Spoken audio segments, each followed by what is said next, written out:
Hi అండి. ఈరోజు సంక్రాంతి అంటే పెద్దల పండుగ అంటారు కదా. అంటే ఏంటంటే అది ముందు ఒకనొక టైం ఉంటుందండి. పెద్దలకు పొత్తులు ఇచ్చే టైం ఉంటుంది. ఆ టైంలోనే పంతులు పిలిపిస్తారు. పంతులు పిలిచిన వెంటనే మన ఇంట్లో ఎవరైతే ఉంటామో వాళ్ళని ఒక ఇద్దరు ముగ్గురు ఆయన కాలు పసుపు నీళ్ళు కాలు కడిగేస్తారు. ఇంట్లోకి వచ్చాక విఘ్నేశ్వరుడు పూజ చేసేసాక ఎవరైతే తాత వాళ్ళందరి పేర్లు కూడా చెప్పేసి ఇలా ఒక్కొక్కరి పేరుని చెప్పి ఇలా బియ్యం అయితే వేస్తారండి. అలా ఇక్కడ మాకు ఇద్దరు తాతల పేర్లు అనే విధంగా చెప్పి 2 ఫ్యామిలీలు ఉన్నాయన్నమాట.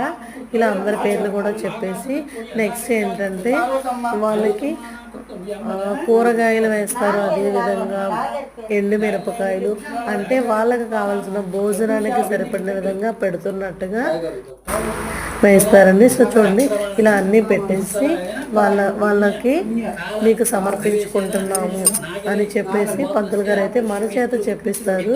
నేను ఈ వీడియో మెయిన్ చేయడానికి కారణం ఏంటంటే ఆఫ్టర్ మనకు అనేది తెలియదు ఈ ప్రాసెస్ ఎలా చేస్తారు ఏంటి అని చెప్పేసి, అందుకని చెప్పి నేనైతే వీడియో పోస్ట్ చేస్తున్నాను. మెయిన్ ఇలా చేస్తారండి మా ఇంట్లో అయితే. మీ ఇంట్లో అంటే కొంతమంది ఇంట్లో కూడా ఇలా చేస్తారు కదా, పెద్దలకు పొత్తులు ఇవ్వడం అనేది ఎలా చేస్తారో కూడా